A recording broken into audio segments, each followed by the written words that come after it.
አንድ አይነት ቦታ ላይ በተመሳሳይ ሁኔታ በአመት ውስጥ ምናልባት 6-7 ጊዜ ባለፉት በርካታ አመታት ደግሞ ለብዙ ጊዜ ተመሳሳይ አደጋ የሚፈጸም ከሆነ ግን እኔ ሌላ አካል ላይ ጣቴን አልጠለቁልም። የምጠይቀው መንግስት ነው። ሲደጋገም መንግስት ጥቃቱን ስላላስቆመ ብለህ ልትል ትችላለህ። አሁን ባለው ደረጃ ግን መንግስትም ሆን ብሎ ሊፈጽመው ይችላል። በየከተማው ኦሮሚያ ክልል ውስጥ የማፊያ ቡድን የሚያደራጅ የሚፈልጋቸውን ሰዎች የሚያስገድል የከረዩ አባገዳዎችን እኮ ያስጨፈጨፈ መንግስት ነው። በሰብአዊ መብት ኮሚሽን የከረዩ አባገዳዎች ለነዚህ ድርጊቱን ለሚፈጸሙ ሰዎች ከዚህ ዛሬ አዲስ ውስጥ ከሚገደሉት ኦርቶዶክሶች አይቀርቧቸውም። እነዛ አባገዳዎች ላይ እጃቸውን የሰነዘሩ ትዕዛዝ የሰጡ የኦሮሚያ ክልል ባለስልጣናት፣ ወንጀሉን የሸፈኑ የፌዴራል መንግስት አመራሮች ለነዚህ ሰዎች ይራራሉ ብዬ አላስብም። ደግሞ ወይ በወር ሳይሞላም ተመሳሳይ ኢንሲደንት ይመጣል፣ እናስተናግዳለን። መግለጫ እንኳን አይሰጥም። እናዝናለን ለደረሰው አደጋ እንኳን ብለው አጥፊዎቹ እንከታተላለን ብለው መግለጫ እንኳን አይሰጡም። ቢኮዝ they know ማን እንዳደረገው እያወቀ ማለቅ አይነት ነገር ነው። ከዚህም የጠነከረ መግለጫ ቀደም ብለው በምርጫው ሂደት ጊዜ ይሰጡ ነበር። ውጤቱ እንደዚህ እንደሆነ ያውቃሉ። ይሄ በዚህ መግለጫቸው ላይ ማለት ይጠበቅባቸው የነበረው ውድ የኢትዮጵያ ሕዝብ ሆይ እንዲህ ብለንህ ነበረ፣ ሳናረግ ቀረን። ያላረግነው በዚህ ምክንያት። ከዛ ይሁንና ግን በዚህ አጭር ጊዜ ውስጥ ከማቋረጣችን ይልቅ የድምፁንም ቀን ተሳትፈን ሁኔታውን ብናየው ተጨማሪ ነገሮችን እንድናይ እድል ይሰጠናል ብለን ስላሰብን ለዛ ነው የቆየ ነው ብለው ጥሩ የፖለቲካ ምክንያት መስጠት ይችላሉ። እሱን ገልጸህ ይቅርታ ጠይቀህ ቃልን ያልጠበቅባቸው ምክንያቶች ዘርዝረህ እንጂ ምንም እንዳላልክ ነበር፣ ምንም ቃል እንዳልገባህ ለህዝብ፣ ምንም አይነት ጥሪ እንዳላስተላለፍክ፣ ምንም ቀጠሮ እንዳልሰጠህ አድርገህ ገበናቸውን የበለጠ ልናጋልጥ ነው ምናምን ስትል ከምርጫው ዋዜማ በፊት በነበረውና በምርጫው ማግስት ድምፅ በተሰጠበት ማግስት በነበረው ሁኔታ ውስጥ እነሱ የሚያጋልጡት የተለየ ገበና የለም። ዜሮ። ታግዬ የፖለቲካ ለውጥ አመጣለሁ የሚል አካል እንዲህ አይነት ለእኔ በፍጹም የፖለቲካል ሱሳይድ ነው ባይዘው የፈጸሙት። ምክንያቱም ለህዝብ እነዚህ ቅድመ ሁኔታዎች ካልተሟሉ ይሄን አረጋለሁ ብለህ ስትዘረዝር ህዝብ ይጠብቀሃል። ለቃልህ ምን ያህል ታማኝ ነህ፣ ቃልህን ጠብቀህ ትግሉን ታካሄዳለህ ወይ ብሎ ይጠብቀሃል። ስለዚህ እሱም ፌል አድርገዋል። ይህ ሰውዬ ከዚህ በፊት ምርጫን ማጭበርበር በተግባር ያየ ሰው፣ ከአገዛዝ ስርዓት ጋር ሆኖ ምርጫ ያጭበረበረ ካቢኔ ውስጥ የነበረ ሰው ነው። ስለዚህ ለዚህ ተልእኮ የሚመጥን ሰው ቀድሞ ነው ከምርጫ በፊት አብይ ይሄን ሰውዬ ያዘጋጀው እና ለዚህ ሰውዬ ሚሽን አኮምፕሊሽድ። ሰላም በሌለበት የሰላም ምርጫ እንደተካሄደ፣ ዲሞክራሲ በተቀበረበት ዲሞክራሲያዊ ምርጫ እንደተካሄደ፣ ከአሳታፊነት አንጻር ብዙ የፖለቲካ አመራሮች እስር ቤት ታጉረው ቀድመው ከ1 ዓመት በፊት የምክር ቤት አባላት ጭምር ታፍነው ታስረው ፖለቲካ ፓርቲዎች እየተዋከቡ ባለበት ሁኔታ ውስጥ ይሄንን ጃይንት የሚያህል ተቋም የሚመራ ሰው ወጥቶ እንዲህ አይነት የቅጥፈት መግለጫ መስጠት የደረሰብን ኪሳራ የተቋማዊ ኪሳራም ጭምር። ኡሁሩ የቀረው ነገር ቢኖር አንድ አፍሪካዊ ቲክቶከር አዲስ አበባ ብልጽግናዎች አምጥተውት ምርጫ ለምን ያስፈልጋቸዋል? ዝም ብላችሁ በቃ ኑሩ ያለው እና ኡሁሩ ለኢትዮጵያ ምርጫ በቃ ምንም ከዚህ በኋላ ምርጫ ሁሉ አያስፈልጋችሁም፣ ዝም ብላችሁ ኑሩ ሊለን ምንም አልቀረውም። ኡሁሩ ነገ ያፍርበታል። ኢትዮጵያ ውስጥ የሚሆነውን ነገር አይቶ ትላንት አንተ በዚህ ደረጃ አፕሪሺየት አድርጋ አፍሪካ ትኮራበታለች ያልከው ምርጫ ዛሬ ኮንሲኩዌንሱ ይሄን መስሏል ተብሎ የዓለም አቀፍ ሚዲያዎችም ጭምር በዚህ እንትኑ ነገ ኮስችን ያደርጉታል። ታዘበኝ። የአፍሪካ ህብረት በመላው አፍሪካ ምርጫዎች ተሳትፎ ጄኒውን በሆነ ሁኔታ የእውነተኛ ምስክርነት ሰጥቶ አያውቅም።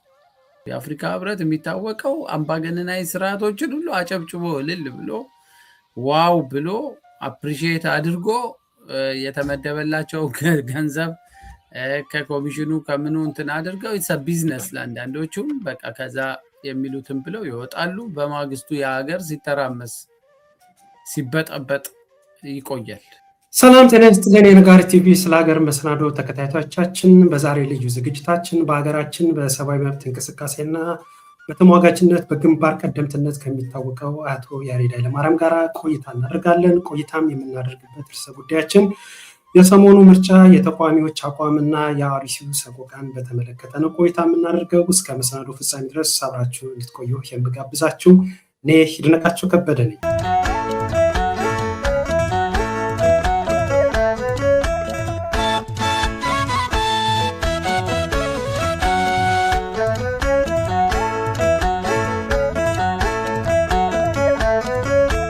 ጤና ይስጥልን ያሬዶ፣ እንዴት ነህ? ደህና ነው ወይ? እንደምን አለ ይድነቃቸው? ደህና ነህ ሆይ? እግዚአብሔር ይመስገን። እንግዲህ አድማጮች፣ ቤተሰቦች ሁሉንም ሰላም ብያለሁ። እጅግ አድርጌ አመሰግናለሁ። ያው እንደ ቅርብ ሰው እንደ ጓደኛም ያሬዶ እያልኩ ነው የምጠራ። በኢትዮጵያ ፖለቲካ ውስጥ በሰብአዊ መብት አያያዝና ጥበቃ ለረጅም ዓመታት እጅግ ያገለገልክ በብዙ ዘንድ የምትታወቅ ሰው ነህና እጅግ የላቀ አክብሮቴ እንደተጠበቀው ነህ። እንደ ቅርብ ሰው ነው እንግዲህ ያሬዶ ያሬድ እያልኩ ጠራ። ይፈቀድልኝ። ያጎደልኩት ነገር ካለ ይቅርታ ይደረግልኝ። ምንም ያጎደልከው የለም። ደስ ይለኛል። እኔም ደሱ ስጠራ ነው ደስ የሚለኝ። መልካም ያሬዶ፣ እንግዲህ ከሰሞኑ በሀገራችን ያው ምርጫ ተካሂደዋል። ያው ለንግግራችንም ለቆይታችንም እንዲረዳን ያው ምርጫ እያልን ነው የምንቀጥለው የግድ እንደሱ ማለት ስላለብን። ሆኖም ግን ይህን ምርጫን አስመልክቶ አስቀድሞ በተለያየ መልኩ በተለይ በዚህ ሀገር ጉዳይ ያገባናል የሚሉ የተለያዩ ስብስቦች፣ ፓርቲዎች፣ ተቋማት፣ ግለሰቦች እናንተም አንድ የፈጠራችሁት ስብስብን ጭምር ነበረ በብዙ ዘንድ እንዲሁ የምርጫ ከመካሄዱ በፊት እንደ ሀገር ልናስብበት ይገባል። መጀመሪያውኑ አስቻይ ሁኔታ ሊኖር ይገባል።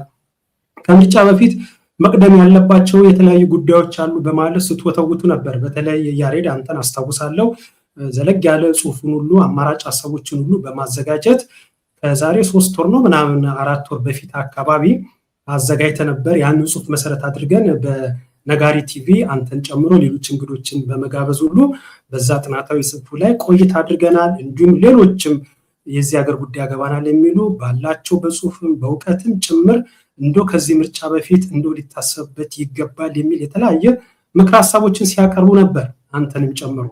ያ እንዳለ ሆኖ እንግዲህ ምርጫው ተካሂዶ አሁን ላይ ምርጫው ካለቀ ከ2 ከ3 ቀን በኋላ ተገናኝተናልና እንዴት ነበረ ምርጫው? ከዚህን ጀምር እስኪ። ያው ለሌሎች ሚዲያዎች እንዳልኩት ሌላ መጠሪያ ስም ስለሌለው ነው ምርጫ የምንለው እንጂ ሌላ ቃል መገለጫ ቢኖረው ያንን ቃል ብጠቀም ደስ ይለኝ ነበረ።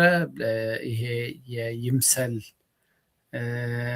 ምርጫ በእንግሊዘኛው እንደውም ሼም ኢሌክሽን የሚሉታል የኦቶሪታሪያን ስርዓት ውስጥ የሚካሄድ ምርጫ ከዚህ ያለፈ ሌላ ነገር እንደማይኖረው ያው ገምተን ነበረ።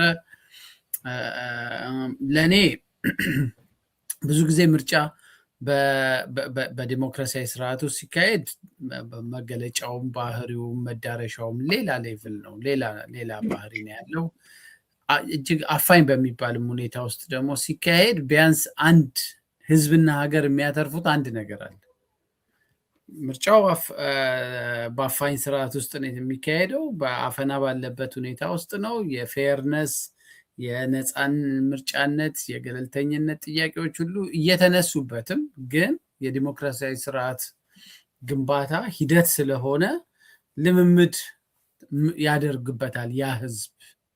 በዛ ትንቅንቅ ውስጥ ህዝብ ግዴታውን ይወጣል፣ ተቃዋሚ ኃይሎች ግዴታቸውን ይወጡና ግን የአገዛዝ ስርዓቱ አፋኝ በመሆኑ በምርጫ ስልጣን ለመልቀቅ ዝግጁ ባለመሆኑ የተነሳ ጉድለት የሚኖረው ከአገዛዝ ስርዓቱ ይሆንና ህዝብና ሌላው ኃይል ግን ኤክሰርሳይዝ ያደርጋል። የዲሞክራሲን ባህል እየተናነቀ ከአፋኝ ስርዓት ጋር እየተናነቀ ልምምድ የሚያደርግበት ስለሆነ ካልቸሩን ከዚህ በፊት ከነበሩ ምርጫዎች ያተረፍነው ካልቸሮቹን ነው። በምርጫ ስርዓት መለወጥ የሚቻል መሆኑን እና ጉልበተኛ የሌለ ቀን ጥሩ ያገዛዝ ስርዓት ባለ ቀን እውን ሊሆን እንደሚችል ተስፋ አጓጊ ነገር ይፈጥራል። ይሄኛው ምርጫ እሱም አልታየበትም። ምክንያቱም አንደኛ ምርጫ የሚባል ለህዝብ አማራጭ የሚባል ነገር አልቀረበም። በአንድ የኤአይ ምስለ ዲሞንስትሬሽን ጋዜጠኛውም መራጩም አስመራጩም አብይ ነው አይነት የተሰራው አይነት ዲሞንስትሬሽን በዚህ ምርጫ ውስጥ ዋናው አክተር አብይ ነው። ቀጥሎ ያለውም አክተር አብይ ነው እና ሌሎቹ የፖለቲካ ኃይሎች የትም እንደማይደርሱ ያውቃሉ። ምንም ለውጥ እንደማያመጡም ያውቃሉ። የፉክክር ምህዳሩም አልነበረም። የምርጫ አስቻይ ሁኔታም እንደሌለ ያው ሲጮሁ ነው የቆዩት ምንም ማድረግ ባይችሉም። ሌላው ደግሞ ግጭት ስለነበረ በብዙ ቦታ በተለይ በኦሮሚያ በአማራ ክልል ጥይት የጮህበት ሰው ከቤቱ እንዳይንቀሳቀስ የትራንስፖርት ማዕቀብ ተደርጎበት ከፍተኛ የሀገሪቷ ህዝብ በዚህ ምርጫ ላይ ተሳትፎ እንዳያደርግ ተደርጓል። አንዳንድ ጊዜ በአፋኝ ስርዓት ውስጥ በሚካሄዱ ምርጫዎች የማጭበርበር ስራ ይሰራሉ። ምርጫውን ለሌጋሲያቸውም ለኤስቲሜሲ የሚፈልጉትና ግን ደግሞ ምርጫው የሚያመጣውን ኮንሲኮንስ መቀበል እጁ ሳይሆኑ ሲቀሩ ኮሮጆ ወደ መገልበጥ ምናምን ይሄዳሉ። ህዝብ ድምፁን ሰጥቶ ማለት ነው። እና ያኔ በማግስቱ የህዝብ ድምፅ ይመለስልኝ ብለህ ትጮሃለህ። እዚህኛው ላይ የህዝብ ድምፅ ይመለስልኝ የምትለውም የለም። ምክንያቱም ህዝብ ያ ሁሉ ምርጫ ጣቢያ የተሰለፈው ሰው ከተወሰነ የአገዛዝ ስርዓቱ ደጋፊ በስተቀር ተገዶ ሳይፈልግ ድምፅ መስጠት ሳይፈልግ መመዝገብ ሳይፈልግ ስለሆነ ድምፄን ነጠቁኝ ብሎም እንኳን ቅሬታ የሚያሰማ የማህበረሰብ ክፍል አይኖርም። እና ምርጫ የማይባል ምርጫ የዲሞክራሲያዊ ባህልን አርቀን የቀበርንበት ፕሮሰስ ነው የተካሄደው ማለት ነው። መልካም። ባለፉት በኢትዮጵያ በተካሄዱ ምርጫዎች በተለይ ሀገር ቤት ባለበት ወቅት ለረጅም ጊዜ ከሰብአዊ መብት ጥበቃና አያያዝ ጋር በተገናኘ ምርጫዎችን በቅርብም በርቀትም ስትታዘብ ነበረ። ከዚሁ ጋር ተያይዞ እንግዲህ የኢትዮጵያ ሰብአዊ መብቶች ኮሚሽን አሁን እኔ እናንተ ከምንለው በተለይ አንተ አሁን ከምትሰጠው ማብራሪያ በእጅጉ በራቀ መልኩ የተሰጠ መግለጫ አለ። የኢትዮጵያ ሰብአዊ መብቶች ኮሚሽን በሰጠው መግለጫ ላይ ምርጫው ሰላማዊ፣ አሳታፊ፣ ዲሞክራሲያዊና የመሰረታዊ መብቶች ጥሰት ያልተፈጸመበት ሲል አወድሶታል። ስለዚህ ጉዳይ ላይ ያለ አስተያየት ምንድን ነው? አብይ አንዱ ቀድሞ የሰራው ነገር ይሄ ምርጫ እንደሚመጣ ሲያቅ አስቀድሞ የፓርቲ አፊሊዬሽን ያለውን ሰው ከዚህ በፊት በነበሩ የተጭበረበሩ ምርጫዎች ለአገዛዝ ስርዓቱ በኩል ሆኖ ምርጫ ያጭበረበረ ስልጣን በተጭበረበረ ስልጣን ምርጫ ስልጣን ይዞ የነበረ የምርጫ ማጭበርበርን ጣም ያጣጣመ ሰው አምጥተው ኮሚሽነር ሲያደርግ አብይ ያለ ምክንያት አይደለም። ይሄ ሰውዬ ከዚህ በፊት ምርጫን ማጭበርበር በተግባር ያየ ሰው ከአገዛዝ ስርዓት ጋር ሆኖ ምርጫ ያጭበረበረ ካቢኔ ውስጥ የነበረ ሰው ነው። ስለዚህ ለዚህ ተልእኮ የሚመጥን ሰው ቀድሞ ነው ከምርጫ በፊት አብይ ይሄን ሰውዬ ያዘጋጀው እና ለዚህ ሰውዬ ሚሽን አኮምፕሊሽድ ለዚህ ቦታ የተመደበበትን ስራ በቃ ሰርቷል።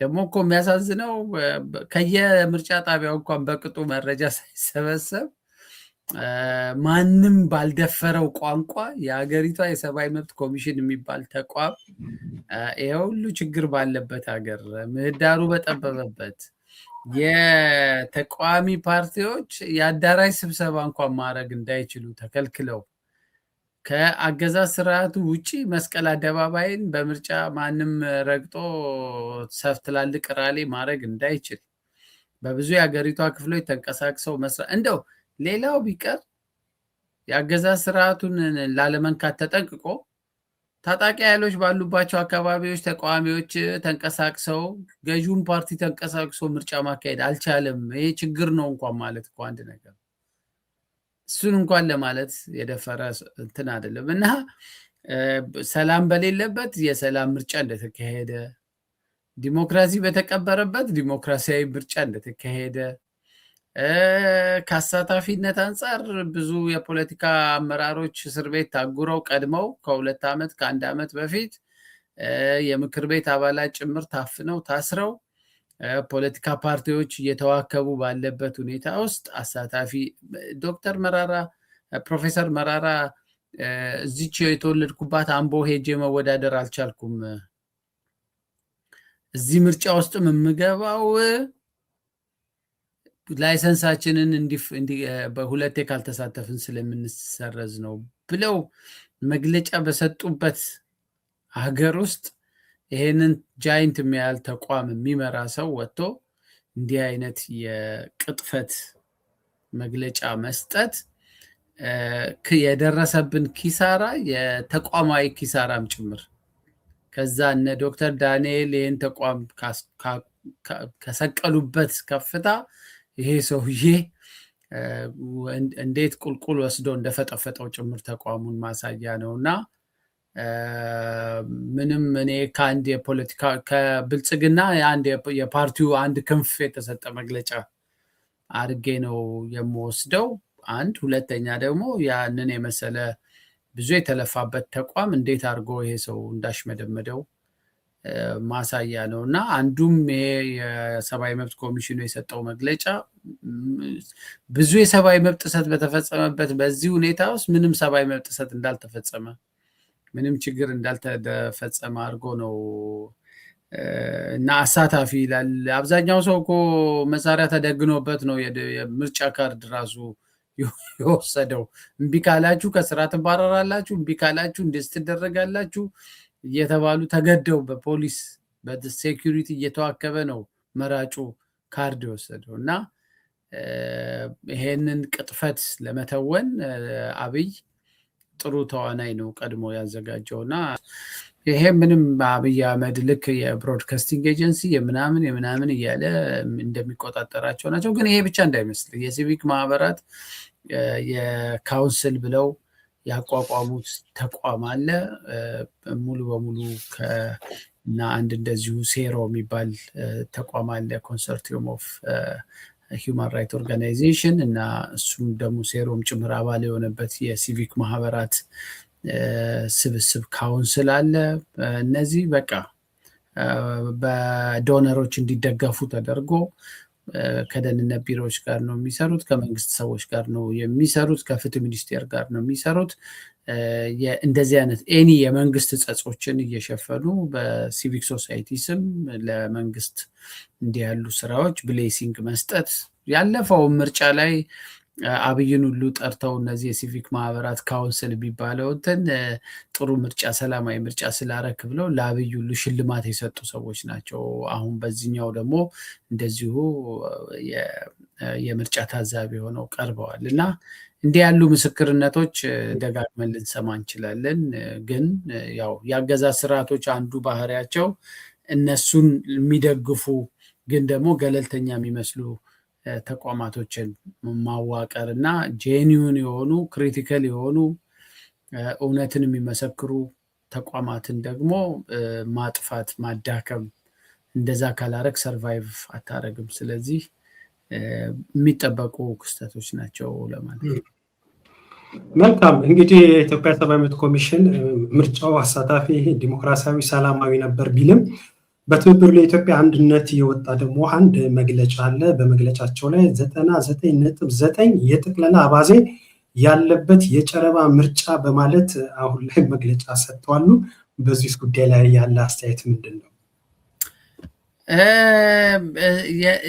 የእነሱ እንኳን እንግዲህ እያወቁ አለቁ የሚል አንድ ተረት አለ። የኢትዮጵያ እያወቀ ማለቅ አይነት ነገር ነው።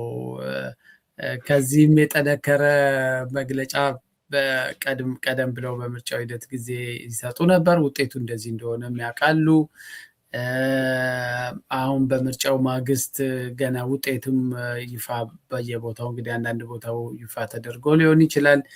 ግን ለእኔ ምንም ኢምፓክቱ ምናልባት በጣም ያነሰ እና ይሄ እንደሚሆን ያውቃሉ። አሁን ይሄንን የጻፉትን መግለጫ ከምርጫውን በፊት መጻፍ ይችላሉ እና ምናልባትም አንዳንዶቹ ወይ ባለፈው ምርጫ ያልተሳተፉ ወይ ደግሞ ይቺ የሁለት ምርጫ መሳተፍና ለመሳተፍ ጉዳይ ከትልቁ ሀገራዊ ፋይዳ ይልቅ የእነሱ ኤግዚስተንስ የሚያሳስባቸው እና ዝም ብለን ተሳትፈዋል እንባልና በማግስቱ መግለጫ እናወጣለን ያሉ ነው የሚመስለው። አሁን ይህም መግለጫ አንብቤዋለሁኝ።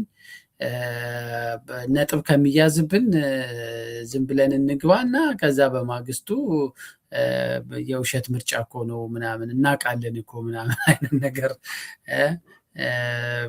ይሄ እግሩ እየተበላ ዝም ብለተኛ የኔ እግር ነው የተበላው አይነት ነገር ነበረ። ከምርጫው ከድምፅ መስጫው በፊት የነበረው እንትናቸው ሁሉ ነገር ከተበላሸ በኋላ የዓለም አቀፍ ተቋማቶች ለመንግስት ምርጫውን ያለምንም ችግር ስላካሄድ አድንቀናል ብለው እና አፍሪካ ህብረት እና ኢጋድ ሁሉ ምስክርነት ከሰጡ በኋላ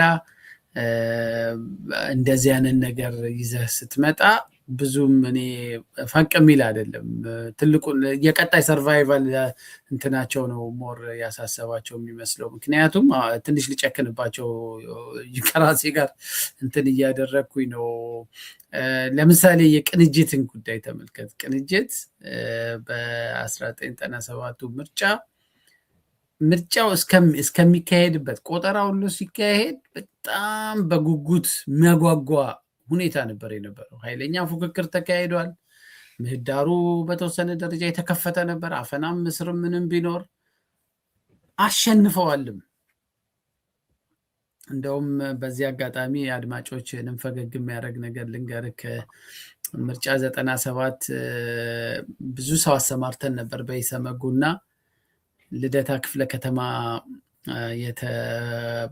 ልደቱ ነው የሚወዳደረው። ልደቱ የሚወደድ ለጨርቆስ ልደታ አካባቢ ምናምን እና ተፎካካሪዋ ገነት ዘውዴ ነች ከልደቱ ጋር። ይሄን ታሪክ ለልደቱም አልነገርኩትም። በዚህ አጋጣሚ ወይ ሰሞን ይሆናል እና እኔ ተወልጄ ያደግኩበት ቀበሌ ውስጥ ይመስለኛል። በኋላ ታዛቢው ነው የሚነግረን፣ እኛ ያሰማራ ነው ታዛቢ እና አንድ ቄስ የትግርኛ ተናጋሪ የሆኑ የህወሓት ደጋፊ የሆኑ ቄስ ናቸው፣ ሽማግሌ ነገር እና ታዛቢ ሆነው ቁጭ ብለዋል እና ሲቆጠር በቃ ዝም ብሎ ጣት ነው የሚመጣው። ከስንት አንድ ይቆይና ንብ ይላል። ከዛ ግን ጣትና እየቆየ መናደድ ጀመሩ አሉ ሰውየው እና አሁንም ጣት ሲመጣ ዋይ ጣት ይላሉ ጮክ እና መጨረሻ ላይ በጣም ተናደው ይበለው መልነስን ይበለው ገነትን ያሰልፋሉ ወይ አርከበ እያለለት በሁሉም የሀገሪቷ ክፍል አርከበ ማሳለፍ የሚችል መስሏቸዋል እና ይበለው ገነትን እንዴት ያሰልፋል ያሉት ከምርጫ ብዙ ትውስታዎች አሉን እና ደረቅ ጨዋታ ከማድረገው ትዝ ብለው ነው።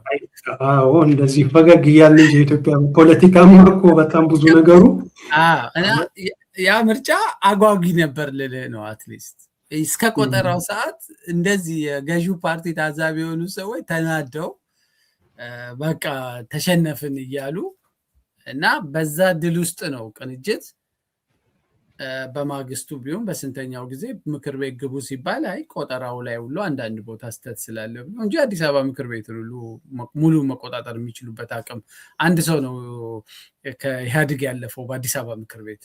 ደሬስት ሙሉ ሲቱን የያዙት እነሱ ነበሩ እና ግን አንፈልግም አሉ። ውሳኔው ልክ ነው ልክ አይደለም ናዘር ኢሹ እንደዛ አይነት ደረጃ ላይ ደርሰ ምንም የሚያጓጓ ነገር የሌለበት ምንም ውድድር ባላረክበት ምንም ምናልባት አንድ ሰው ካሳለፍክም ጥሩ ነው እና በእንደዚህ አይነት ሁኔታ ውስጥ ውጤቱ እንደዚህ እንደሚሆንም እያወቅህ አሁን ተነስተህ ምክር ቤት እንዳትገቡ ብለናል የመረጥናችሁ ሰዎች የተመረጣችሁ የኛ ሰዎች ምናምን የሚለው ነገር ሁሉ ለእኔ ፋይዳው ቱ ቢ ኦነስት ምንም አይታየኝም። ግን ለፓርቲዎቹ ይሄኛውን ምርጫ እንደተሳተፉ ስለሚቆጠርላቸው የዛሬ 5 ዓመት የሚካሄደው ምርጫ ቦይኮት ቢያደርጉ ከቆዩ ለሁለተኛ ጊዜ አልተሳተፋችሁም ተብለው አይሰረዙም። ከዛ ያለፈ ግን ብዙም ምናልባት እንግዲህ ወደ ህዝባዊ እምቢተኝነት ትግል ራሳቸውን የሚከቱ ከሆነ ዊልሲ ግን ለእኔ ይልቅ ከዚህ ይልቅ አሁን ትንሽ ሲሪየስ እናድርገውና ውይይቱን ከዚህ አሁን ካደረጉት ይልቅ ከምርጫው በፊት አድርገውት ቢሆን ኖሮ ከምርጫው በፊት ወደ 15 16 የዓለም አቀፍ ሚዲያዎች የኢትዮጵያን ምርጫ እየዘገቡ ነበር።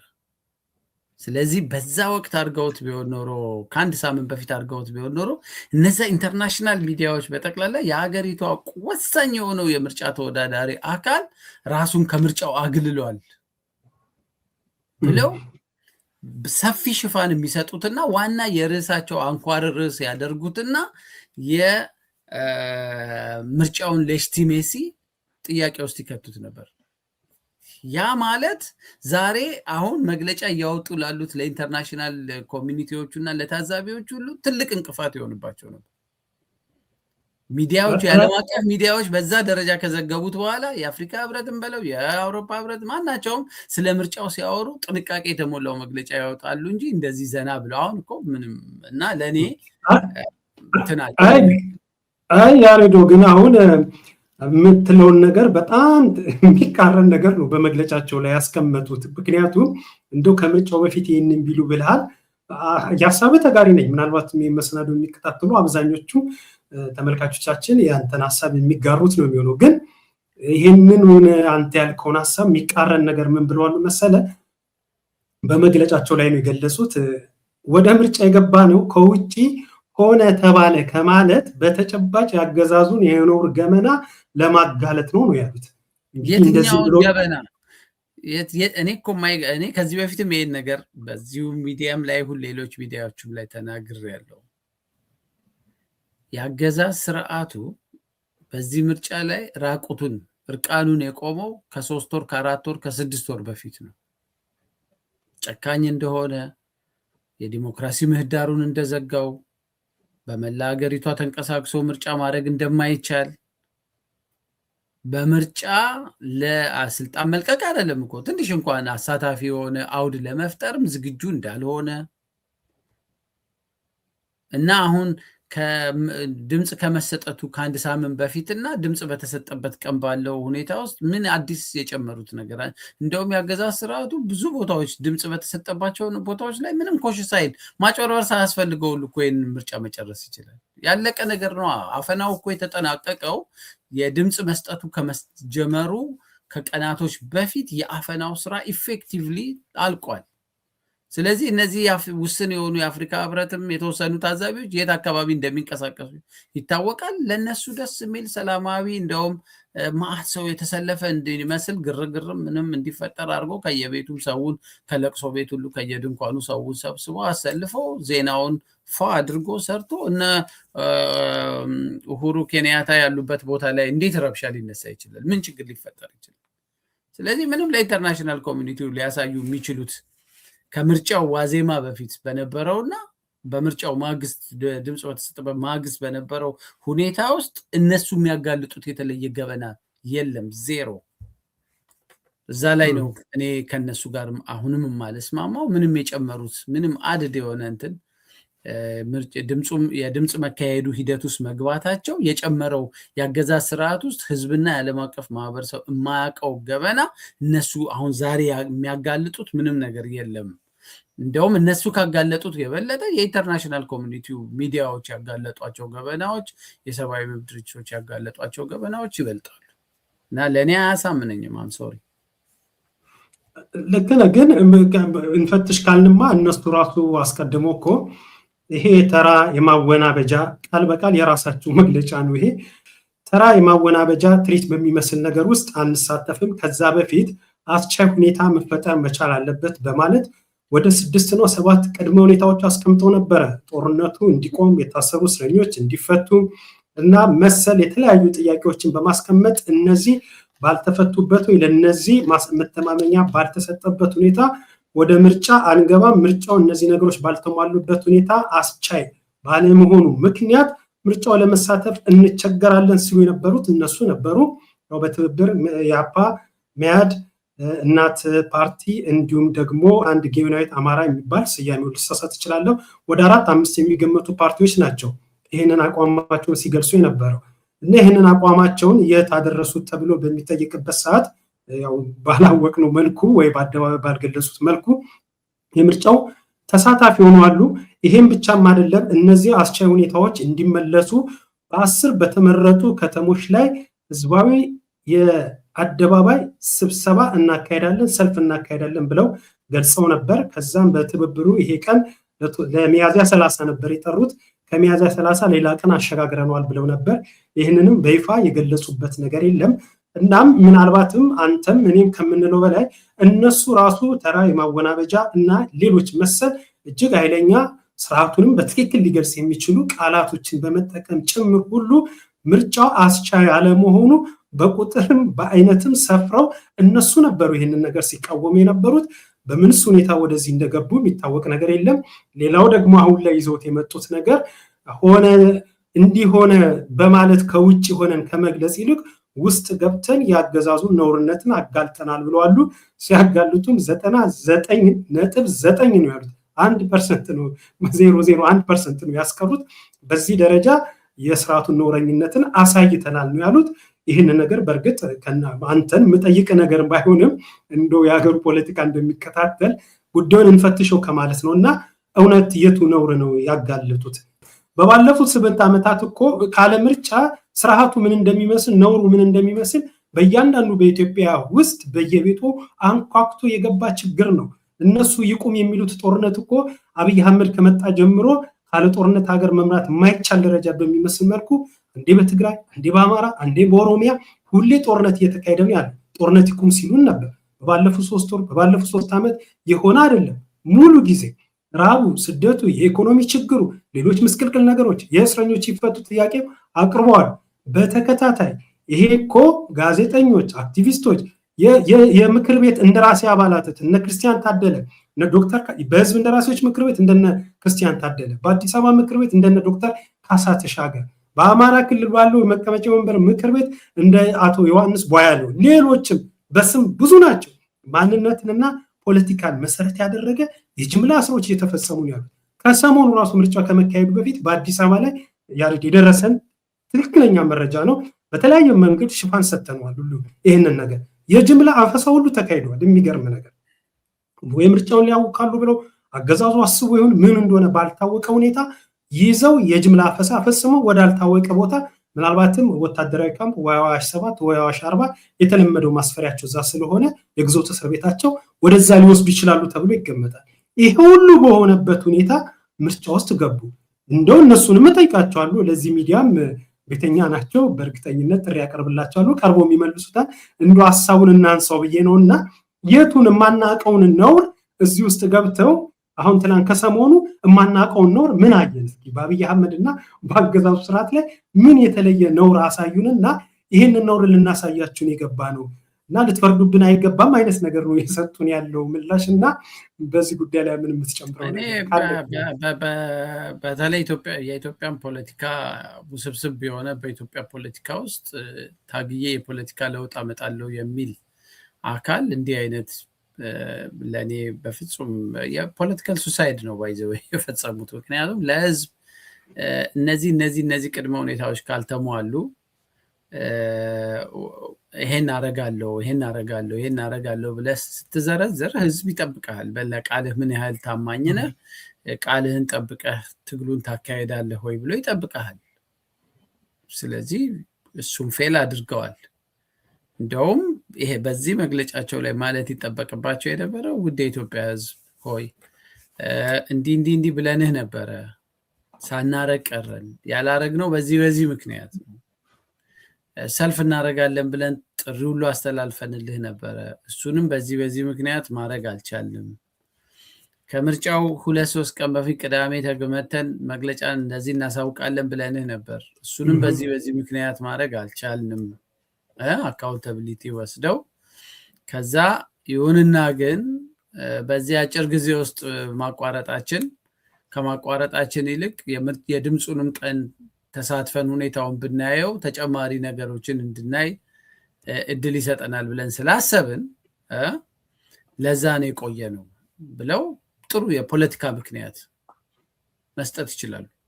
እሱን ገልጸህ ይቅርታ ጠይቀህ ቃልን ያልጠበቅባቸው ምክንያቶች ዘርዝረህ እንጂ ምንም እንዳላልክ ነበር፣ ምንም ቃል እንዳልገባህ ለህዝብ፣ ምንም አይነት ጥሪ እንዳላስተላለፍክ፣ ምንም ቀጠሮ እንዳልሰጠህ አድርገህ ገበናቸውን የበለጠ ልናጋልጥ ነው ምናምን ስትል እነሱ ሳያጋልጡ በፊት የዘሴም ዴይ ምርጫ ቮት በሚደረግ ጊዜ የኢትዮጵያ ህዝብ ገበናቸውን በሶሻል ሚዲያ ከያቅጣጫው በቪዲዮ እነሱ ካጋለጡት የበለጠ በቪዲዮ ጭምር ያገዛዝ ስርዓቱ ምርጫ አስፈጻሚዎች በየሰው ምልክት ላይ በጣጣቸው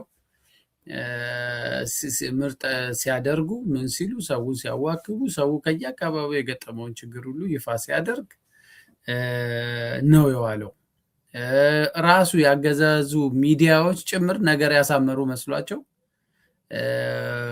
በቃ እንደው እንትኑን ያቀጣጠሉት መስሏቸው ያወጧቸው የነበሩ ዜናዎች ኮንትራዲክሽን የሞላቸው ከእውነት የራቁ ጭራሽ ያገዛዝ ስርዓቱን መሳለቂያ የሚያደርጉ ዜናዎች እያደረጉ አጋልጠዋል። ስለዚህም እነሱ አሁን በተለየ ሁኔታ የሚጨምሩት እኔ ምንም ነገር አለ ብዬ አላስብም እና ጎልደን ኦፖርቹኒቲ ነበራቸው። ያ ኦፖርቹኒቲ ምንድነው? ቀደም ብለው ከምርጫው በፊት እኛ ያኔ ፕሬዠር ማድረግም መግፋትም አልፈለግንም፣ የሪዘርቭድ ነው የሆነው። ግን ከዛ በፊት በነበሩት ቀናቶች ውስጥ አድርገውት ቢሆን ኖሮ የዓለም አቀፍ ሚዲያውም ኢንተርናሽናል ኮሚኒቲው በጠቅላላ የነሱን ጋዜጣዊ መግለጫ ይሄ ምርጫ እንደዚህ ነው፣ አስቻይ ሁኔታ የለም፣ አናዳምቅም ብለን ወተናል ቢሉ በዓለም አቀፍ ሚዲያዎች በጠቅላላ ዋና የመወያያ ርዕስ ሆነው እንደውም በየቀረቡ ሁሉ ነገሩን እንዲያብራሩና ያገዛዝ ስርዓቱን ባህሪ በደንብ እንዲያስረዱ እድል ያገኙ ነበር። አሁን አንድም ሚዲያ ላይ አይቀርብም ይሄ መግለጫቸው። አንድም ምንም የማንንም ኢንተረስት አይስብም። አምታይሊንግ ምንም ነገር የለውም። በቃ እና አውሮፓ ዩኒየን ኮመንድድ የሆነ እንትን ተሰርቷል፣ ለልፋታችሁ በጣም ነው የምናደንቃችሁ ብለዋል። ምርጫው ነፃ ነው አላሉም፣ ፍትሃዊ ነው አላሉም፣ ሰላማዊም ነው አላሉም። በጣም ሲስተሚክ የሆነች የዲፕሎማቲክ ቃል ተጠቅመው ምርጫው መካሄዱን አፕሪሺየት አድርገናል ብለው ዝም አሉ፣ አልታዘቡም። ስለዚህ ስለ ነፃነቱም ስለ ሰላማዊነቱም ስለ ፍትሃዊነቱም ሊናገሩ አይችሉም። የአፍሪካ ህብረት ምን እንደሚል ይጠበቃል? ሁሌ በተጭበረበረ ምርጫ 100% ማሸንፈ ሰው አስረህም ደብድበህም ለአገዛዝ ስርዓቱ ነው ሁሌ የሚመሰክሩት። ኢጋድ ወርቅነህ ገበየሁ የራሱ ዋናው ብልጽግና ሰውዬ የሚልከው ተቋም ምን ሊል እንደሚችል ይጠበቃል። እና እንደምታየው የሰብአዊ መብት ኮሚሽኑ፣ ሌሎች የሲቪክ ማህበራት ብሌሲንግ ሰጥተዋል። አሁን የነዚህ ሰዎች ምን ለእኔ እንትኑ አይታየኝም። እና ደግሞ ምክር ቤት የኛ ብታልፉም እንዳትገቡ የሚለው ራሱ ስንት ሰው ነው ከነሱ ውስጥ የሚያልፈው የሚለው ስቲሊንግ ኩዌስችን እና ለእኔ ሶሪ በጨከንክባቸው አትበለኝ፣ የነበራቸውን ጥሩ ድል አበላሽተውታል። አዶን ነው እንግዲህ ከዚህ በኋላ ከኢትዮጵያ ህዝብ ጋር የሚያቀራርቧቸው ሌሎች ስራዎች ላይ ደግሞ እንዴት አድርገው ሊመጡ እንደሚችሉ በጉጉት እንጠብቃለን። እዚህ ላይ ያሉትን ትግላችንን እንገፋበታለን ብለዋል። ምን አይነት ትግል ነው የሚያካሂዱት የሚለውን እናያለን። ግን መልካም የሀገር ውስጡን ይህንን ካየን ቅድም ጠቃቅሰዋል። የአፍሪካ ህብረት፣ የአውሮፓ ህብረት፣ ኢጋድ፣ ሌሎችም በዚህ ጉዳይ ላይ ያሉት ነገር አለ። እስኪ አፍሪካ ህብረት ታዛቢ ሆኖ የመጡት ዋናው ሰው እንግዲህ ሁሩ ኬንያታ ኢትዮጵያኖች ልትኮሩ ይገባል ብለውናል እና እንደ አጠር ያለች ቪዲዮ ነው እና እስኪ እንድንኮራ አንድ እሷን ቪዲዮ እና በሱ ላይ አስተያየታችንን እንስጥ። The African Union Election Observation Mission remains seized with the outstanding electoral processes and reasserts its commitment to supporting Ethiopia in consolidating democratic governance. The final African Union Observation Mission report on the 7th general election of the Federal Democratic Republic of Ethiopia will be released 30 days after the declaration of the final results. On a personal note, I want to once again reiterate that today is a day that the people of Ethiopia should be proud. Today is a day you should remember your history, a nation that stood against the wave of colonialism, united and never colonized. Never forget that. Never colonized. A nation that stood for Africa's independence and for Africa's right to self-governance and rule. A nation, as a result of this, that has become the capital of Africa. እንዴት አየው የኡሁሩ ኬንያታን መግለጫ? ሰፋ ያለ መግለጫ ነው የሰጡት። ያው ልንቆራ ከመገባበት ነገርና የተለመደው እኛነታችን በርግጥ የእሳቸው የምስክርነት መስጠታቸው የአደባባይ ሀቅ ነው ከነጻነቱ ጋር ተያይዞ ያለው ነገር። ግን አንድ ላይ ያይዤ የማነሳለ ነገር የኢሰመኮ ዋና ኮሚሽነር አቶ ብርሃኔ አዴሎ እንዲሁም ደግሞ የአፍሪካ ህብረት ታዛቢ ቡድን መሪ የሆኑት እኚህ በቪዲዮ ላይ ያየናቸው ኡሁሩ ኬንያታ ሂደቱ ዓለም አቀፍ መስፈርቶችን ያሟላና አበረታች እንደሆነ ጭምር በመግለጽ በዚህ ምርጫም ሂደትም ሁሉ ፕራውድ ኩራት ሁሉ እንዲሰማን የገለጹበት ሂደት አለ። ይሄ ከነጻነታችን ከሌላው ጋር ተያይዞ የገለጹት ነገር እንዳለ ሆኖ የኚህንስ መግለጫ እንዴት ታይዋለህ? ኡሁሩ የቀረው ነገር ቢኖር አንድ አፍሪካዊ ቲክቶከር አዲስ አበባ ብልጽግናዎች አምጥተውት ምርጫ ለምን ያስፈልጋቸዋል? ዝም ብላችሁ በቃ ኑሩ ያለው እና ኡሁሩ ለኢትዮጵያ ምርጫ በቃ ምንም ከዚህ በኋላ ምርጫ ሁሉ አያስፈልጋችሁም፣ ዝም ብላችሁ ኑሩ ሊለን ምንም አልቀረውም እና ሼም ኦን ሂም። በመጀመሪያ ከአፍሪካ ህብረት የምርጫ ኦብዘርቨር የሚጠበቅ ምስክርነት ነው። ሁሌ ነው በየምርጫው 100% የተሸነፈ የአገዛዝ ስርዓቱ ማት ፖለቲከኞችን አስሮ ምን ብሎ ባለፉት ምርጫዎች ሁሉ የአፍሪካ ህብረት በመላው አፍሪካ ምርጫዎች ተሳትፎ ጄኒውን በሆነ ሁኔታ የእውነተኛ ምስክርነት ሰጥቶ አያውቅም። ሁሌ ነው ቅሬታ የምናነሳባቸው። የአፍሪካ ህብረት የሚታወቀው አምባገነናዊ ስርዓቶችን ሁሉ አጨብጭቦ እልል ብሎ ዋው ብሎ አፕሪሺየት አድርጎ የተመደበላቸው ገንዘብ ከኮሚሽኑ ከምኑ እንትን አድርገው ኢትስ ቢዝነስ ለአንዳንዶቹም በቃ ከዛ የሚሉትን ብለው ይወጣሉ። በማግስቱ የሀገር ሲተራመስ ሲበጠበጥ ይቆያል እና ኡሁሩ ነገ ያፍርበታል። ኢትዮጵያ ውስጥ የሚሆነውን ነገር አይቶ ትላንት አንተ በዚህ ደረጃ አፕሪሺየት አድርጋ አፍሪካ ትኮራበታለች ያልከው ምርጫ ዛሬ ኮንሲኩዌንሱ ይሄን መስሏል ተብሎ የዓለም አቀፍ ሚዲያዎችም ጭምር በዚህ እንትኑ ነገ ኩዌስችን ያደርጉታል። ታዘበኝ እና ምንም እንትን አላረገኝም። እንዲህ ያለ መግለጫ ነው እኔ ከአፍሪካ ህብረት የምጠብቀው። ተቋማዊ ኮራፕሽኑ በጣም ስር የሰደደበት ኢንስቲትዩሽን ስለሆነ የመንግስታቶችን ነው የሚደጋገፉት እና ኢትስ አን ኢንሰልት ለተቋሙም ለኢትዮጵያም ህዝብ። ራሱ እሱ የመጣበት የኬንያ በስንት እጥፍ የላቀ ምርጫ የምታደርግ ሀገር ነው ይዞ የመጣው እና የኬንያ ህዝብ ለአፍሪካ ምሳሌ ሊሆን የሚችልባቸው ብዙ ነገሮች አሉ። ወል ስለ ኢትዮጵያ ታሪክ ስለ ቅኝ ለምን እዛ ሁሉ ገብቶ መደበላለቅ ሁሉ እንትኑን ለመሸፈን ነው። ሌላ ምንም እንትን የለውም። ቅኝ ያልተገዛችሁ ምናምን የሚለው ሁሉ ማደናገሪያዎች ናቸው። ምንም ከምርጫው ጋር ምንም ሬሌቨንሲ የሌላቸው እንትኖች አውርቶ ውስጡ ሰላም የለውም ማለት ነው እንጂ ይሄ ምርጫ በብዙ መንገድ የዓለም አቀፍ መስፈርቶችን ማሟላ የአፍሪካ ህብረት የራሱን የምርጫ መስፈርቶች የፍሪ ኤንድ ፌር ኢሌክሽን መስፈርት ማሟላ እሱ እኮ በንግግሩ አውትስታንዲንግ ኢሌክሽን ይለዋል። ማይ ጎድነስ የኮንሶሊዴቲንግ ዲሞክራቲክ ኢሌክሽን ነው ያካሄዳችሁት እያለ ሁሉ ምስክርነት ይሰጣል እና የምን ምስክር ምን እንደሚባለው አይነት ነገር ነው የሆነው። ብዙም እንትን አይደለም ማድረግ ነው። ስለዚህ ምንም የፖለቲካ ቁማር ነው የተጫወቱት። ይቺ ምናልባትም ይሄ ፎቶ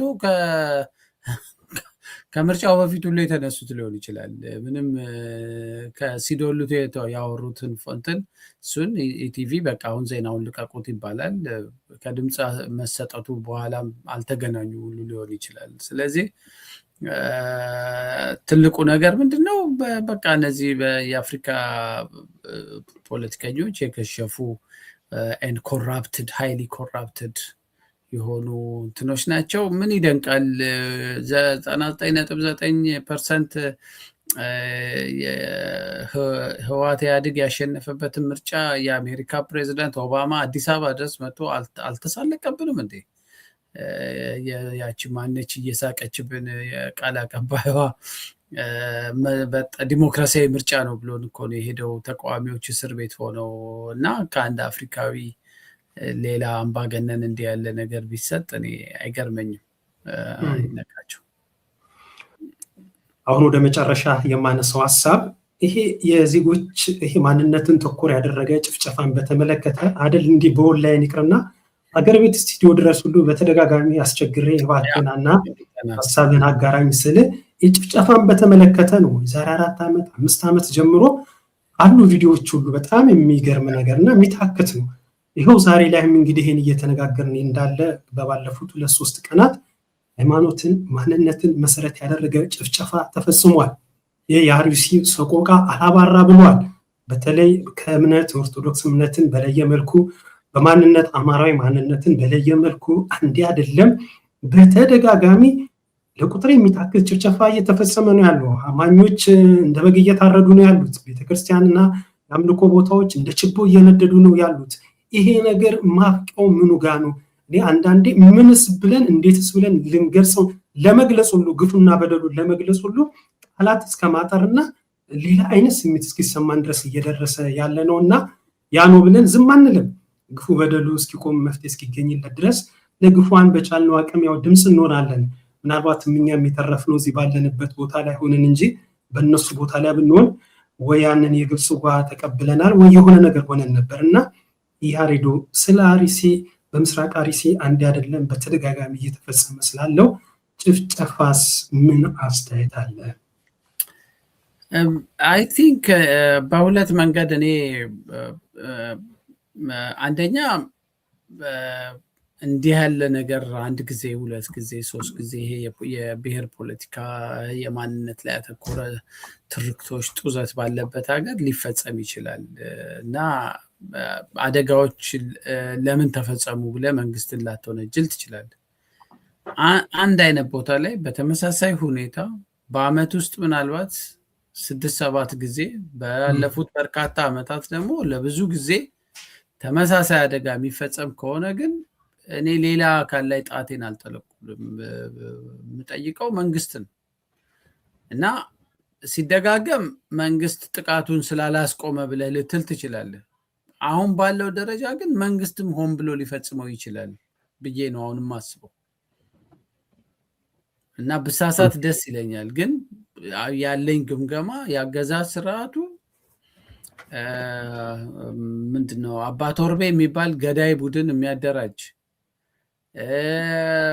በየከተማው ኦሮሚያ ክልል ውስጥ የማፊያ ቡድን የሚያደራጅ የሚፈልጋቸውን ሰዎች የሚያስገድል የከረዩ አባገዳዎችን እኮ ያስጨፈጨፈ መንግስት ነው። በሰብአዊ መብት ኮሚሽን የከረዩ አባገዳዎች ለነዚህ ድርጊቱን ለሚፈጸሙ ሰዎች ከዚህ ዛሬ አርሲ ውስጥ ከሚገደሉት ኦርቶዶክሶች አይቀርቧቸውም። እነዛ አባገዳዎች ላይ እጃቸውን የሰነዘሩ ትዕዛዝ የሰጡ የኦሮሚያ ክልል ባለስልጣናት፣ ወንጀሉን የሸፈኑ የፌዴራል መንግስት አመራሮች ለነዚህ ሰዎች ይራራሉ ብዬ አላስብም። ተጠያቂም አልተደረጉም። ስለዚህ እኔ እንደውም ልክ ዜናውን ስሰማ ከምርጫው ማግስት ስለሆነ የአገዛዝ ስርዓቱ ብዙ ጊዜ የሆነ ነገር ሲከሰት እነዚህን ያደራጃቸውን ኃይሎች እየላከ ሰቅጣጭ ነገር ፈጽሞ የህዝብን ትኩረት አቅጣጫ ወደ ሌላ መንገድ የመቀየር ሰው በምርጫ ምክንያት ሆ ብሎ ከምርጫ ጋር ተያይዞ ጥያቄ እንዳያነሳም ጭቅጭቅ እንዳይፈጠር የህዝቡን ምክንያቱም ተለምዷል። ምን ሪያክሽናችን ምን እንደሆነ ይታወቃል። ወለጋ ውስጥ በአንድ ትምህርት ቤት 200 ምናምን ሰው ሰብስበው ረሽነው በማግስቱ ዜና ወጣ። ለ3 ቀን ለ4 ቀን ለ1 ሳምንት ለ2 ሳምንት ለቅሶ ተቀመጥን፣ ዳስጣልን፣ በየቤቱ አነባን። አርሲ በየኢንሲደንቱ እነዚህ ዜናዎች ከ2 ሳምንት ማክሲመም እንደውም 1 ሳምንት ዜና ነው የሚሆኑት። እናለቅሳለን። ከዛ ደግሞ ላይፍ ይቀጥላል። ከዛ በወሩ ደግሞ ወይ በወር ሳይሞላም ተመሳሳይ ኢንሲደንት ይመጣል፣ እናስተናግዳለን። መግለጫ እንኳን አይሰጥም እኮ እናዝናለን ለደረሰው አደጋ እንኳን ብለው አጥፊዎቹ እንከታተላለን ብለው መግለጫ እንኳን አይሰጡም። ቢኮዝ they know ማን እንዳደረገው። አሁን የኛው ጭፍጨፋ ሲፈጸም የአካባቢው ነዋሪዎች ለቢቢሲ የሰጡትን ምስክርነት በድምጽ እየሰማው ነበር። ሰሞኑን ተመሳሳይ ምልክት እያየን ለመከላከያ ሰራዊት አካባቢው ላይ ላሉ ለሚሊሻዎች፣ ለጸጥታ አካላት፣ ለኮማንድ ፖስቶቹ ደጋግመን እያሳወቀን ኑልን ብለን ጥሪ አድርገን መተው እነዚህ ኃይሎች ተልኮ ተሰጥቷቸው መተው ሲጨፈጭፉን አንዳቸውም አልመጡ። ምንችለውን ያህል እንደውም ተታኩሰን ንብረትም ለማንተን ለማድረግ ሞከርን። ግን የሚመጡት በአንዴ በጣም በብዙ መቶዎች የሚቆጠሩ ታጣቂዎች ስለሆኑ የመጡት የተለያየ ልብስ ለብሰዋል። የመከላከያ ልብስ ለብሰዋል፣ የክልሉ ልዩ ኃይል ልብስ ለብሰዋል፣ የፖሊስ ልብስ ለብሰዋል አሉ አንድ ምስክር ሰጪ። የተለያዩ ኃይሎች ናቸው የመጡት። ጥቃቱን ፈጽመውብን ሄዱ። እስከ አሁን ድረስ ይላሉ ሰውየው። በማግስቱ ነው እንግዲህ ቢቢሲ ያናገራቸው። እስካሁንም ድረስ የመንግስት የጸጥታ አካላት ቦታው ላይ አልመጡም። እየጠበቅን እየተጣራን። ስለዚህ ለእኔ የሚያሳየኝ የመንግስት ሰዎች እጅ አለበት፣ የክልሉ መንግስት ሰዎች እጅ አለበት እዚህ ጥቃት ላይ፣ የአርሲው የተደጋገመ ጥቃት ላይ።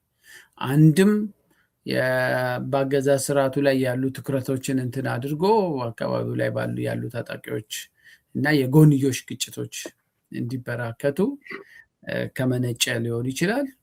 እንደው እኛ ያልነው ሁሉ ግምት አሰስመንታችን ስተት ነው እንበልና ድርጊቱን የፈጸመው አካባቢው ላይ ያለው ታጣቂ ኃይል ነው ብለንም እናስብና እነሱ ሽኔ የሚሉት እሱን አለማስቆምም ራሱ በህግ ያስጠይቀዋል መንግስትን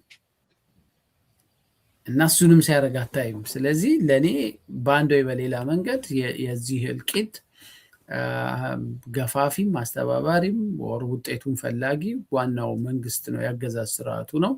ከምርጫው ጋር ደግሞ እንደዚህ ደግሞ ከሌላ ሀገራዊ ትልቅ ኢንሲደንቶች ጋር ተከታትሎ ሲደርስ እኔ የሚመጣልኝ ነገር መንግስት የህዝቡን አቴንሽን ዳይቨርት ማድረጊያ ማንንም ሊጨፈጭፍ ይችላል። 15 የሚጠጉ የከረዩ አባገዳዎችን ወደ ጫካ ወስዳችሁ ረሽኑ ብሎ ትዕዛዝ የሰጠ ባለስልጣን አሁንም ስልጣን ላይ ካለ ሽመልስ እዚህ ቦታ ላይ ሄዶ ሰዎች መግደልና ንብረት ማቃጠል ምን ችግር አለው? እና እኛ ምንድነው አሁን ይሄንን የምንዘነጋውና ደግሞ ሌላ ኢንሲደንት ነገ እስኪፈጠር እንጠብቃለን። ከዛ ደግሞ በዛኛው ኢንሲደንት እንደ አዲስ እናነባለን እና ሁሌ ክስተቶቹን እንደ አዲስ ስለምናስተናግድ ነው እንጂ ኢቭን በአርሲ ብቻ በዚህ ባለፉት ዓመታት ስንት ሰው ሞቱ ብለህ የቤተ ክርስቲያኗን ሰዎች እንኳን ብትጠይቅ ቁጥር አይነግሩም። ቁጥር እንኳን ስንናገር አሁን ዛሬ 13 ሰው ሞተ ወይ 20 ሰው ሞተ ነው የሚለው። ስንተኛው ሰው ነው ይሄ 20ኛው ሰውዬ? 1000ኛ ሰው ነው የተገደለው? 500ኛው ሰው ነው የተገደለው? እንደዛ አይደለም። በደሉን ነጣጥለን በየኢንሲደንቱ እንደምናይ ሁሉ ያውቃሉ። ስለዚህ ሪሊ በጣም ልብ የሚሰብር አሳዛኝ ነገር ነው። ለዛ ነው የኢትዮጵያ ችግር በምርጫ አይፈታም። በጣም አደገኛ የሆነ ጨካኝ የሆነ ግፍ ምንም የማይመስለው የህዝብ ስቃይ ምንም የማይመስለው ሰዎች እንዲያልቁ ደግሞ ትርክት የሚሰራ አስፈላጊ ሲሆን ጠቅላይ ሚኒስትሩ ሄዶ ለዚህ ለምርጫ ካምፔን እንኳን ስልጣናችሁን ሊነጥቋችሁ ነው ከሰሜን የመጡ ሰዎች እያለ ቅስቀሳ የሚያደርግ አደገኛ ስርዓት ስለሆነ እኔ የኢትዮጵያ ህዝብ ይህንን ስርዓት እስካልተገዳደረ ድረስ እንደዚህ አይነት እንትኖች እልቂቶች መልካቸውን እየቀያየሩ ስፋታቸውን እየጨመሩ የጭካኔ ደረጃቸውን እየጨመሩ ይቀጥላሉ ብዬ ነው የማስበው። መልካም ያሬዶ፣ እጅግ አድርጌ አመሰግናለሁ። ቀደም ብዬ እንደገለጽኩት ያው የጭፍጨፋን በተመለከተ ያው ሌላም ማሳያ ሳንሄድ አንተን ራሱ ምሳሌ አድርጌ ለባለፉት 5-6 ዓመታት በዚህ ጉዳይ ላይ ደጋግመን ስንል ነበር። አልቆመም። ይሄ ያልቆመበት ምክንያት የአገዛዙ ስርዓት ፍቃድም ድጋፍም ጭምር ስለመኖሩ የሚያሻማ ነገር አይደለም። ምናልባት እኔ ብሳሳትና ሌላ ነገር ቢሆን ብልሃል እንደው እነሱ እንኳን ባመኑበት እንኳን ሸኔ የሚበሉት ሌላ የዳቦ መጠሪያ የሚሰጧቸው ታጣቂዎች እንደው እነሱ እንዳሉት እንኳን ያ አካል ቢፈጽም ለባለፉት 6-7 ዓመታት በዛ አካባቢ ላይ ለምንድን ነው ማስቆም ያልቻለው ስርዓቱ በራሱ? ይሄ ራሱ ከባድ ጥያቄ ነው። እነሱም የማይመልሱት ጥያቄ ነው።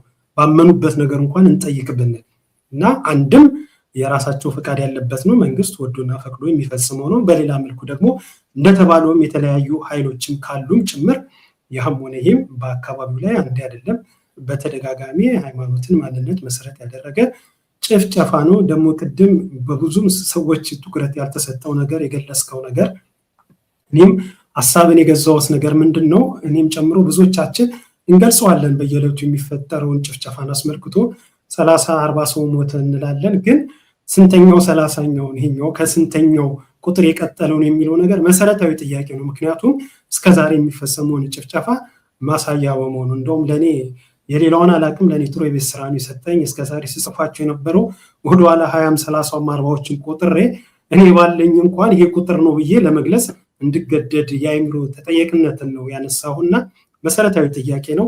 በተለይ ቤተክርስቲያኒቷም ይሁን በዚህ ጉዳይ ላይ ትኩረት አድርገው የሚሰሩ እና መረጃ ያላቸው ይሄ ቀላል ነገር አይደለም። አሁን ያልከው ለታሪክም መቀመጥ ስላለበት ተጠያቂውም በልኩ መጠየቅም ጭምርም ስላለበት በስካሁኑ ጭፍጨፋ ምናል ንጹሃን ሃይማኖትን ማንነትን መሰረት ያደረገ ይህ አይነት በደል ተፈጸመባቸው የሚል ዝርዝሮች እየወጡ ነው። በሁሌ እነሱን በአንድ ሰንዶ ማስቀመጥ ተገቢ ነገር ነውና በእውነት እጅግ አድርጌ አመሰግናለሁ።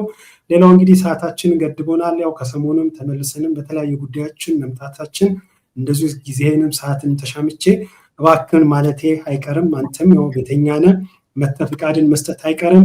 ሌላው ተመልካቾቻችን እንደው እዚህ ድረስ መጥቶ በተለይ አንተ ከሰሞኑ በጣም የምትታወቅበት እና በብዙ ጊዜ በተደጋጋሚ በሚዲያ አደባባይ ላይ ወጥተህ የምትታይበት አንድ ስብስብ አለ። የጋራ ህብረት ነው ትብብር የሚል መጠሪያውን ልሳሳት እችላለሁ።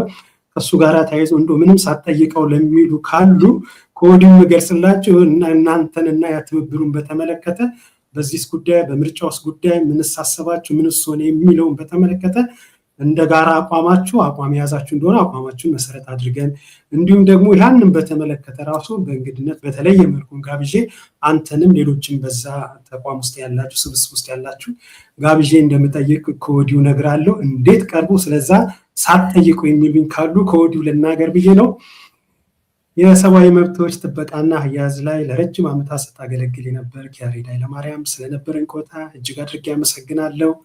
ክብረት ይስጥልኝ ያሬዶ። እኔም አመሰግናለሁ ይድነቃቸው። አድማጮችንም ክብረት ይስጥልኝ። አንተንም አመሰግናለሁ። አድማጭ ተመልካቾቻችን የዛሬ መሰናዷችን ይሄን ይመስል ነበር። ካነሳነው ሐሳብ ይጠቅማል ይሆናል ያላችሁትን ነገር እንዳገኛችሁ ተስፋ አደርጋለሁ። በሌላ መሰናዶ ዳግም እስክንገናኝ ድረስ በያላችሁበት መልካም ሁሉ ይግጠማችሁ።